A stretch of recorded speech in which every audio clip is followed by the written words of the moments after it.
ועכשיו קצת קולטורה. בטח. רמי ברוך, שלום, בוקר טוב. מעורבב, כן, בוקר טוב. אולי גם אקטואלית? אני חושב שכן, היא גם אקטואלית, ומצד שני גם יש פרספקטיבה של 25 שנות מאסר. בוא נראה קטע מההצגה, משפט פולארד. איך יכולת לעשות את זה? מכל המדינות שבעולם, דווקא מדינת ישראל, איזו יריקה בפרצוף. אתה עוד קורא לעצמך אמריקאי? איזה מין אמריקאי אתה? אין לך גאווה, אין לך נאמנות. לא, אתה חייב להבין, פולארד, חד משמעית. זאת בגידה איומה. אתה חתיכת בוגד מסריח. לא, אני לא בגדתי. למה אף אחד לא מבין את זה? come on, זאת לא בגידה, זהו ריגול. אתה בוודאי מכיר את ההבדל בין השניים. אתה מספר לי מה העבודה שלי? לא, אדוני, לא. אני נלחם על חיי. זאת לא בגידה. כדי שזאת תהיה בגידה, ישראל חייבת להיות אויבת של ארצות הברית. כדי שזאת תהיה בגידה, חייבים לעזור למדינת אויב. מה שלא עשיתי, זאת לא בגידה. זהו ריגול, זאת עבירה פחות חמורה. הוא מקרב את פניו אל שלי, אני מריח את ארוחת הצהריים שלו. תקשיב טוב, פולארד. אני מנסה להבהיר לך פה משהו. אתה מסובך עד הצוואר. זה האינטרס שלך, של שניכם, שתשתפו פעולה בכל דרך וצורה שהיא. תחשוב על זה. לאף אחד לא אכפת ממך. זהו, תראי, לא צריך לשחרר את פולארד. מספיק להחליף אותו עם רמי ברוך ואף אחד לא ישים לב. רמי, בוא תתווכח איתו. זה אסור להגיד. לא. אני אגיד לך את האמת, המקרה הזה כבר יש לו את המימד שמחייב התייחסות של האומנות. ספרים, סרטים, הצגות. יש את הפרספקטיבה שבדרך כלל מעשה אומנות מצריך. אם הדבר הזה גם יתרום לשחרורו, אז אני אהיה למעלה ממאושר. אני יודע שרבים פועלים לצורך העניין הזה, וגם רבים שינו את דעתם. אנשים שדאגו לכך שפולארד יישאר בכלא, היום כבר שינו את דעתם. אני מדבר על ראש ה-CIA לשעבר, ג'יימס וולסי, סנאטור ג'ון מקיין, קיסינג'ר, שולץ, מזכירי המדינה. ואז מגיע רמספלד כזה ואומר בשפני באופן שירכב בכלא. הנושא הזה מאוד טעון. מתי הסיפור תפס אותך ואיך הגעת להצגת יחיד? הצגת השעונים שאותה אני עושה עם רועי הורוביץ, שהוא הבמאי, אנחנו רצים מזה כבר 9 שנים, נוסעת ברחבי העולם והגיע גם לדרום אפריקה. ושם הגיע יהודי שהציג את עצמו גם כמחזאי, דרום אפריקאי, ושלף את המחזה מהמגירה ואמר, תראו, יש לי כאן מחזה שאולי יעניין אתכם. ראינו ג'ונתן פולארד, קראנו את המחזה ומאוד התלהבנו והצענו את זה לתיאטרון הקאמרי וגם הם אהבו וחיבקו את הרעיון וכך הפרויקט הזה קם כשאנחנו מתארחים כמחווה לתיאטרון נטו ופותחים את הפסטיבל. אתה נכנסת בכל לבך לעניין? כבר הזדהית עם הארגומנטים של הקמפיין למען פולארד? קודם כל, המפגש עם המחזה טלטל אותי מאוד חזק, וגם התחלתי לשאול אנשים, כשאתה שואל את עצמך, מה אתה חושב היום על פולארד? שאלתי אנשים, מה המושג פולארד אומר לך? רוב האנשים בכלל לא מכירים את הסיפור שלו.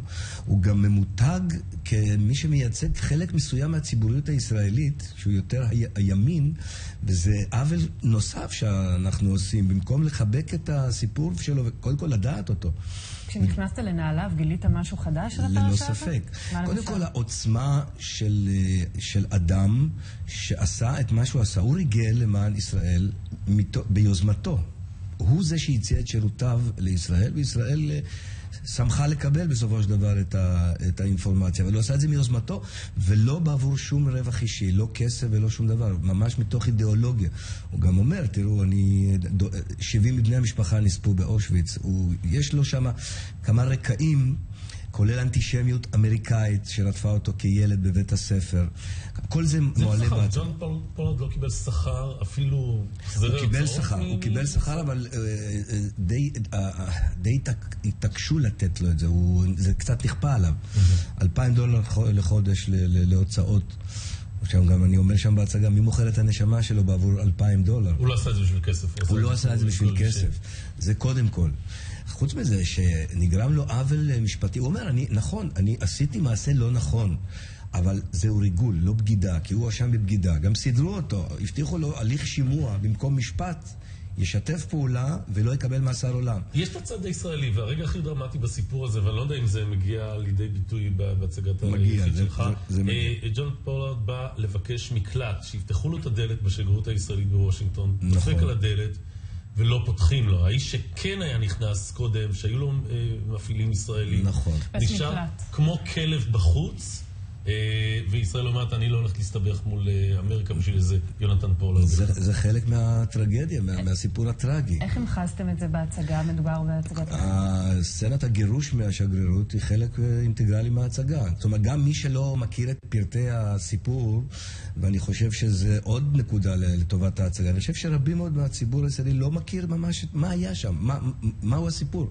יקבל את זה בהצגה, כי ההצגה מספרת גם את הסצנה הזאת, את כל מה שקרה לו, פלוס הטיעונים שלו, למה? כי בעצם, מהי ההצגה? הוא לא זכה למשפט, היה רק הליך שימוע.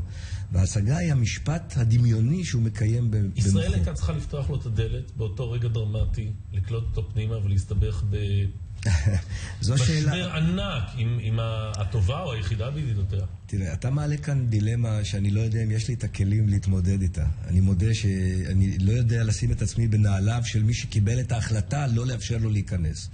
כי זה באמת אדם אחד בודד מול מערכת היחסים של ישראל עם ארצות הברית. זה מאוד קריטי. ויכול להיות שהתייחסו אליו כעוד חייל שנפל במערכה למען ישראל. כן, והוא היה חייל פצוע שאפשר לסחוב אותו משדה המוקשים החוצה.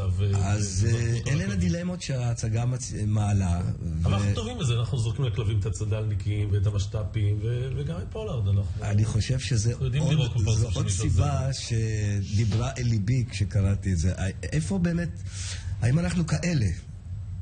זו שאלה שאני שואל אותי. מה התשובה בהצגה?